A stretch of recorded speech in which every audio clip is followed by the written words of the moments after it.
I record a lot of videos about what I refer to as the TQ cult.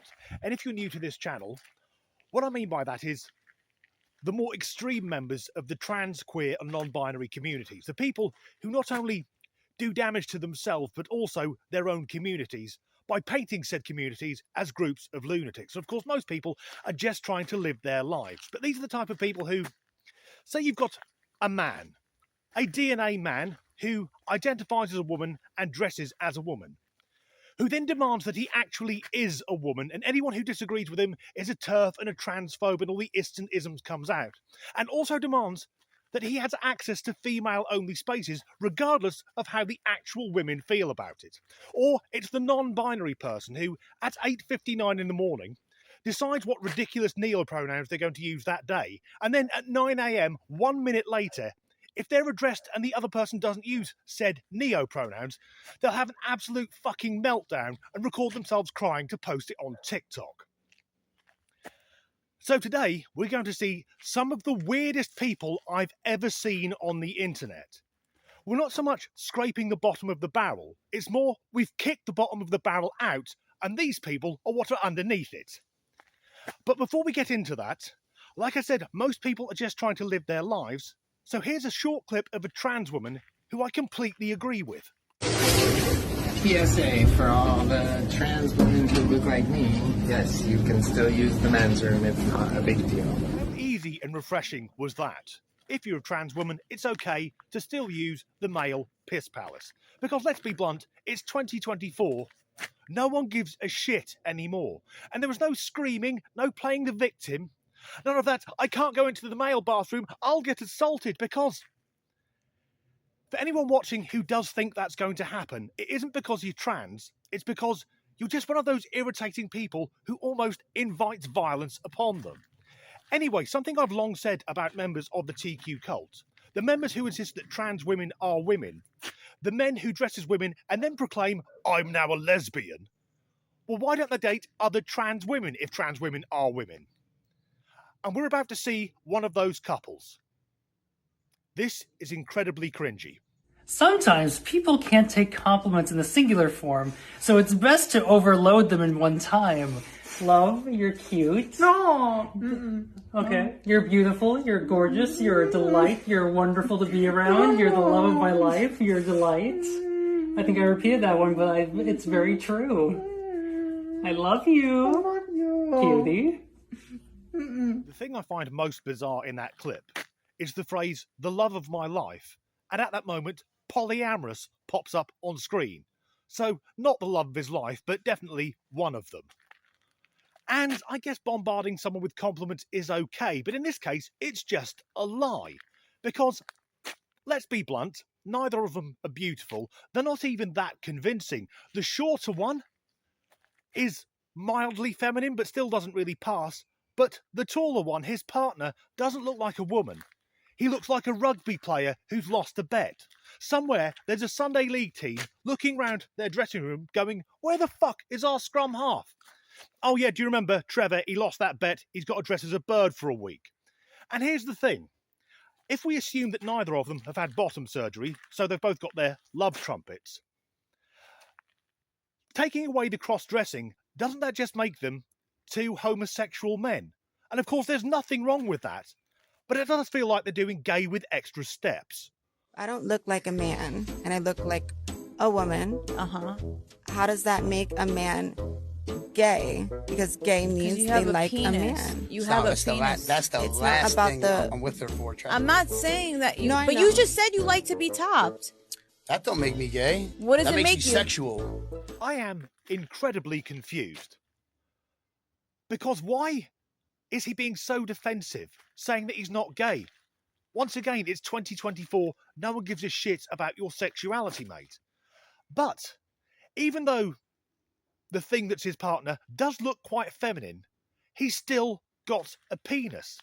And if you're a man in a relationship with another man, and part of that relationship involves you being ploughed up the garden path, admitting visitors via the tradesman's entrance, being a cock jockey, basically, if you have another man's dick up your jacksie, sorry son, straight you are not.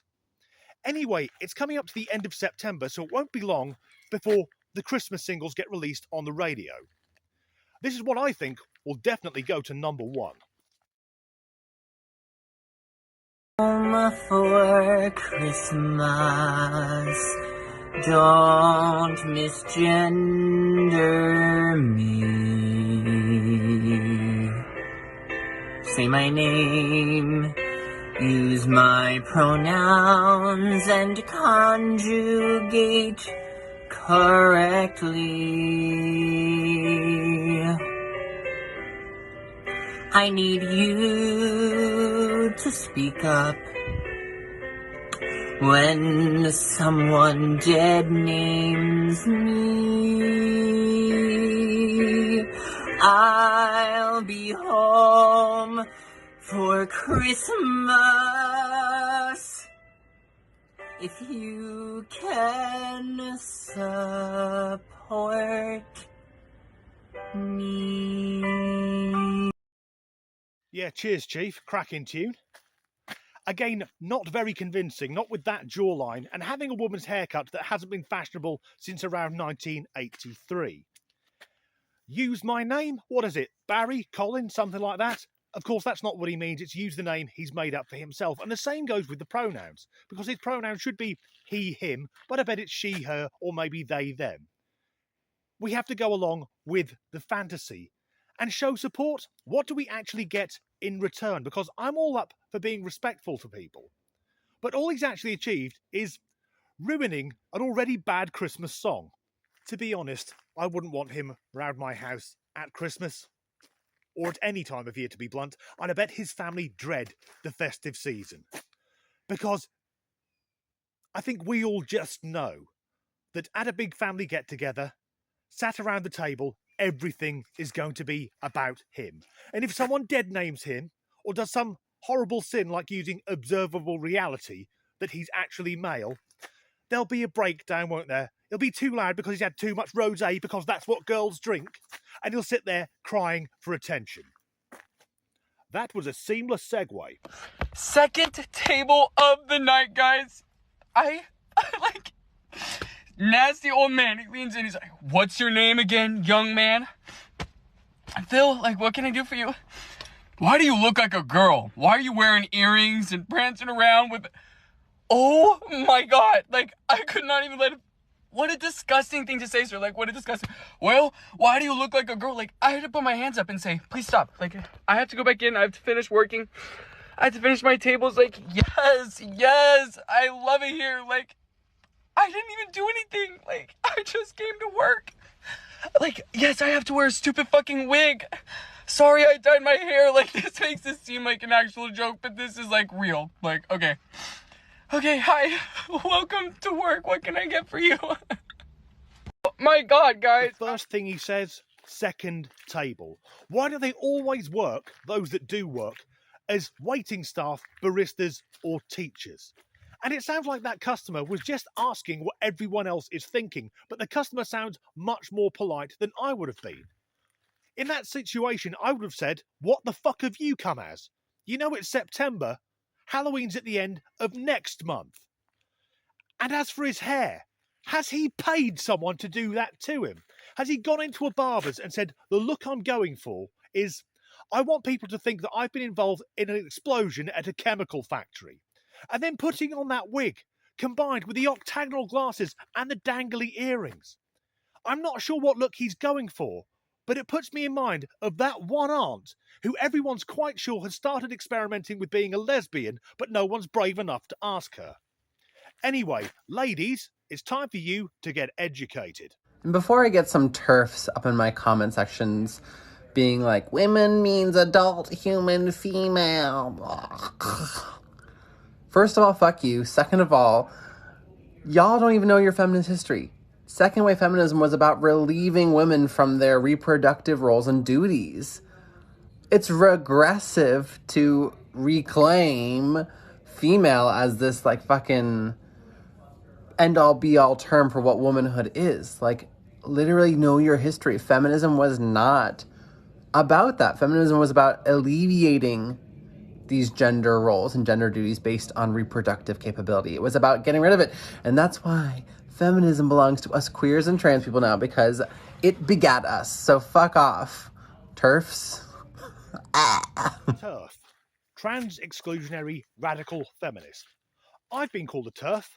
I've never seen myself as a radical feminist, although, to be fair, if you compare me to some of the hardliners, I do have less facial hair. That is a joke. I hate the term, but I am actually a male feminist, which is half the reason why I make these videos. The other half is they're just exceptionally easy. So we start his argument off by, TERFs, fuck you. My word, we're dealing with an intellectual. And then goes on to explain feminism to women. Is it 2016? Has mansplaining come round again? And then saying that being female isn't the definition of womanhood. From a man. What a narcissistic wank puffin. I can say with conviction that feminism isn't for cross-dressing weirdos like him. He looks like Matt Lucas playing a character in Little Britain. And what is going on with his makeup? It looks like he's either applied it using a 2-inch brush, or he's taken a tennis ball, dipped it in red paint, and then hit himself twice in the eye sockets. That's the end of this video. I guess what we can take from it is a good thing we aren't like those people, and secondly, a bad thing, they walk among us. If you've enjoyed this video, please do like and subscribe if you haven't already. Leave a comment because that helps the algorithm, and as ever, thanks for watching. As to why he's so defensive about obviously being gay. It's 2024, no one gives a shit anymore, mate. And despite his partner appearing to look quite feminine, he's still got a fuck that up. I'll just reality, where the name he's picked is the one we got a dog walker now, and they haven't noticed me yet. But I know I look a bit weird ranting at my phone. I feel sorry for dog walkers. They always find the bodies. Second table, the first thing that he says. Why do they always... Oh, bollocks. Second table. Why do they always work as waiting staff, baristas, or... God, fuck this up again. Turn around and go back that way. Second table. Why do they always work as waiting staff, baristas, or teachers? And for fuck it.